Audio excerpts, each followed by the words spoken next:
तो दोस्तों जैसे कि आप लोगों को पता होगा कि पावर स्टार पवन सिंह का एक गाना आया था, मेहरी से जो लड़ी ओकरा पापे पड़ी, जिसको पावर स्टार पवन सिंह के फैंस लोगों ने पवन सिंह के इस गाने को बहुत प्यार दिया था। जिसके बाद पावर स्टार पवन सिंह का एक और गाना आप लोगों के बीच आया था, जिस गाने का नाम है सैया सेवा करे, जो कि आप लोग देख सकते हैं कि power star Pawan Singh queen Shalini का पैर दबाते हुए नजर आ रहे हैं।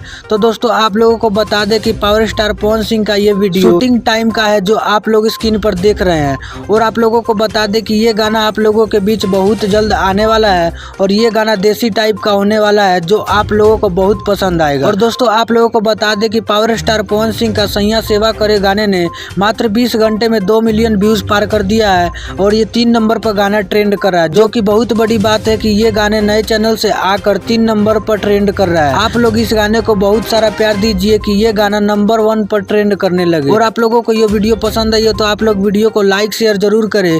मिलते हैं आप सभी से किसी नए वीडियो अपडेट के साथ। जब तक के लिए जय बिहार जय भोजपुर।